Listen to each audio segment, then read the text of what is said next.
Hey everybody, so this is a quick guide on how to install GTNH New Horizons client using MultiMC for those who like to use MultiMC, and this is aimed for the Stone Legion server, but you can do this for any server really. So if you go to the link in the description or the pinned one in the comments, you can get to this page here, so stonelegion.com, and you can just go to the website too and just click server information. And so we're going to download the MultiMC version. This one down here is going to just download us the actual GT New Horizon client. This is the MMC version, so the MultiMC version. And then we're going to go over here to the MultiMC instance here, and we're just going to download the, well, I'm using Windows, so we're going to download that. We're going to wait for those to finish, and then we're going to go ahead and deal with that in a sec. Okay, so let's just go ahead. We're just going to take this.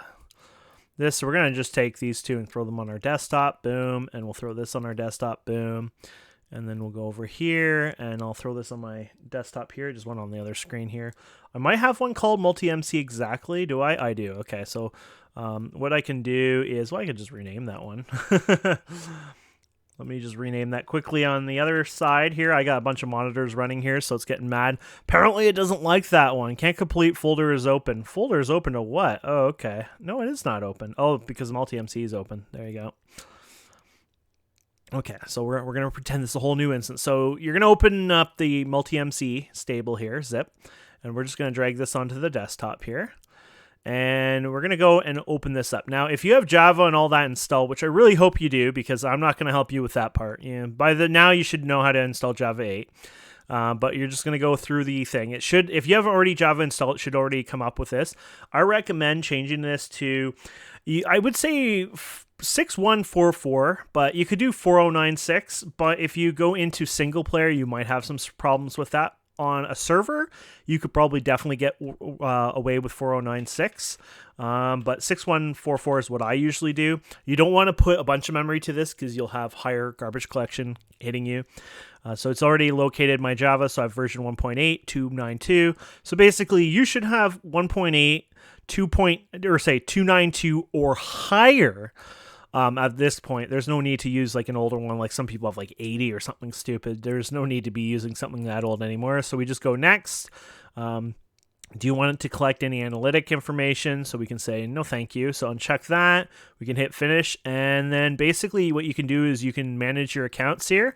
You can go ahead and add them. So you would use your regular Minecraft email and password. Now, if you are using a Microsoft account, it might not work on here. I don't know if there's an update or anything coming for that in the future, probably. If you upgraded to a Microsoft account. Anyways, so what you do now is you take the GT New Horizons client and you just drag it on here, and it'll automatically set it up for you. So it's import the zip for you. You go ahead, you extract it, and that is simple as that. So if you want to go to settings here, you can go to your Java options here. You can change your Java path if you need to. You can add some arguments if you need to, change your size. PermGen doesn't matter with this version of Java anymore. It actually should be smart enough to say you're using the latest Java and then remove it, but whatever. I don't usually touch anything here, but yeah, as long as you've got the right settings, you can also add settings in here if you want, but you can just double click here. In order to play, you must have at least one Mojang account or Minecraft account, blah, blah, blah. We like to do it, so we'll say sure, why not? I'll add them here, so I'll put my information here. Let me pause that for a second. Okay, so I did that, so we'll go and double click that again. So you can see at the top right, even shows Kane in use. I think it'll even show your icon at times.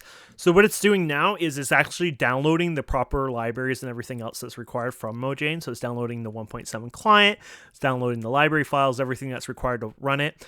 The Forge and everything, it does it in the background. Actually, I don't know if it's included with the actual instance or if it just does it automatically. I think it might do it automatically, but it's pretty cool. So all you're doing is just throwing the whole zip on there. So getting assets files from Mojang. There you go. Okay, so the little dialogue disappears. Don't worry, don't think it's crashed or whatever. And there you go. It's in the background now. Now, this part, you can minimize this. I recommend just going AFK. I'm not kidding you. This part can take you 5, even 10 minutes long to basically run this. For me, I think the record I've gotten was like was it 2 minutes and 30 something seconds? But for many other people, it could take a lot longer. And when you do a fresh, brand new client like this, it potentially can take a little longer as well to work. But yeah, we'll let it load, and I'll show you how to connect to our server. And there you go. That was quicker than I thought. So you got all your options here and everything on here. I don't know why my volume's not working, but we'll take that as a blessing, because this is usually really annoying and loud. So one of the changes I change right away is I take my mood lighting, put it all up. You can turn off VSync and increase your FPS if you need to.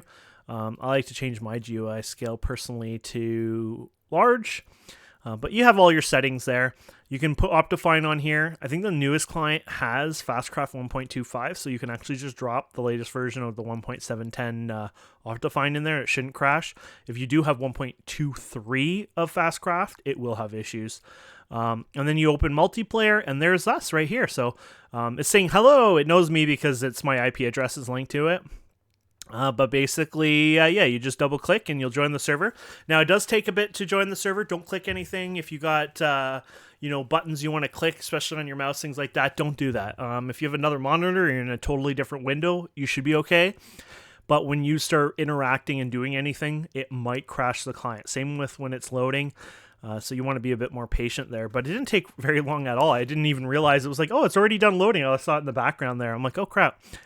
And then I'll be in my Let's Play here where I'm starting to work on some stuff. Ooh. But I just thought I'd show you the length here. It takes probably, 30 seconds or so to get in? Yeah, but there you go. And we're in. So you can change all your settings, and people are talking here and blah, blah, blah. I don't like any of the client stuff, so my client looks a little different. I might release my client later on, but I didn't really care. I didn't feel like we needed to make a guide or tell people how to use a different version of it. They can pretty much change what they want these days. But yeah, that's how you can connect and play on our server. When you do start on our server, you do start on a cool little spawn in the center.